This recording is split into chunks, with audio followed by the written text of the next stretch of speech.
Today I was in the courtroom a few rows behind Sean Combs for day 2 of jury selection. Here's what I noticed. Sean Combs was paying very close attention to those jurors, and at times he was nodding his head in agreement with his attorney. If you thought day 1 of the Diddy trial was explosive, wait until you hear what went down on day 2. The courtroom was packed. The air was thick with tension. Cameras weren't allowed inside, but the word from those who were present? Shocking.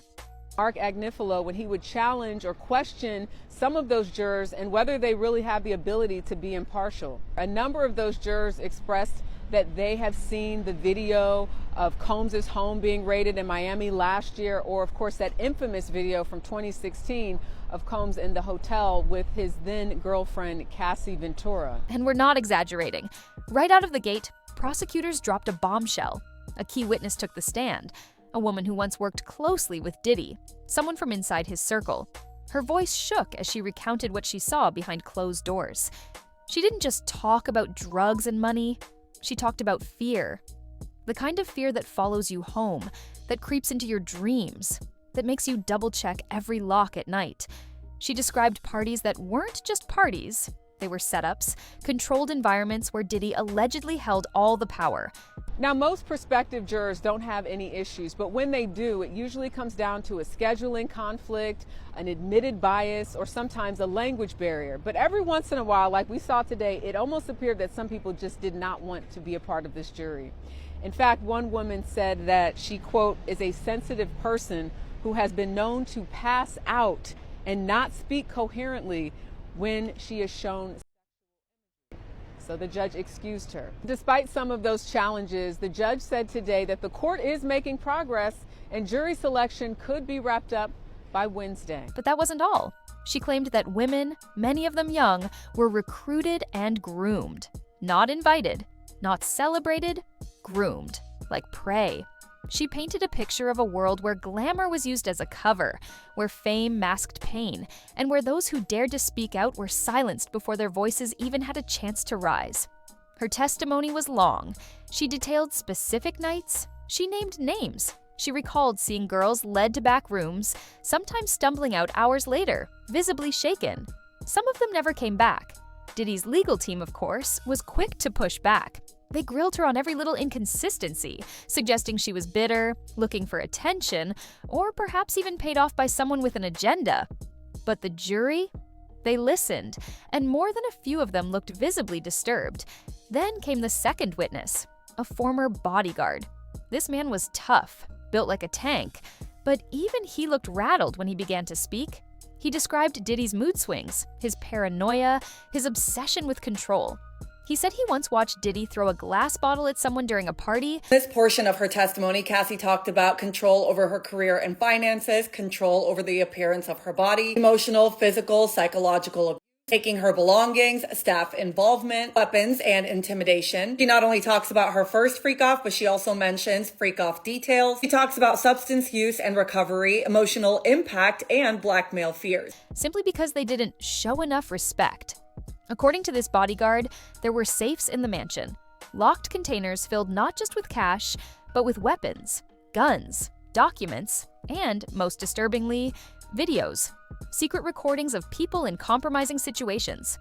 Some of them celebrities, some of them just regular people who ended up in the wrong place at the wrong time.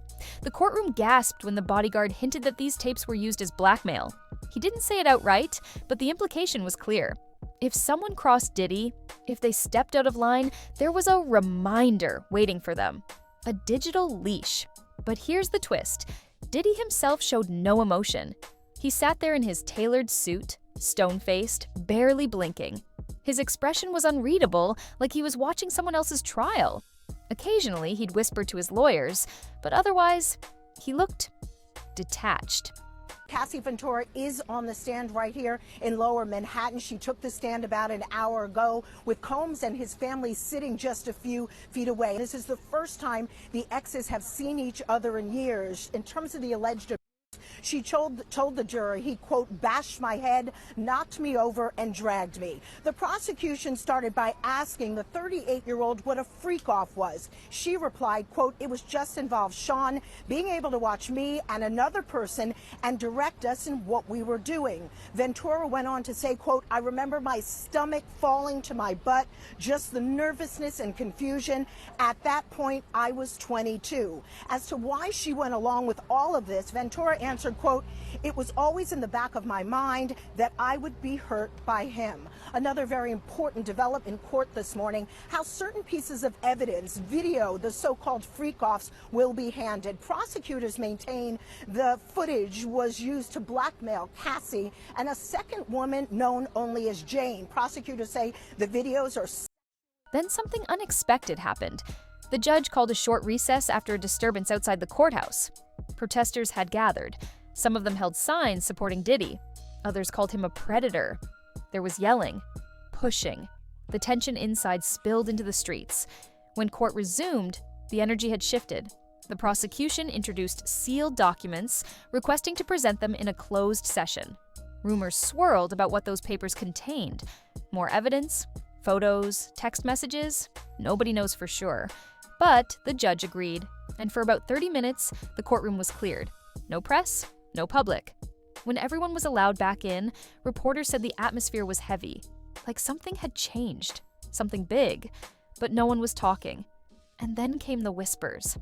A third witness was supposed to testify, an unnamed woman from one of the civil lawsuits, but she didn't show up. Her attorney claimed she was afraid for her life. The prosecution looked furious. The defense? Smug. And just like that, court adjourned for the day.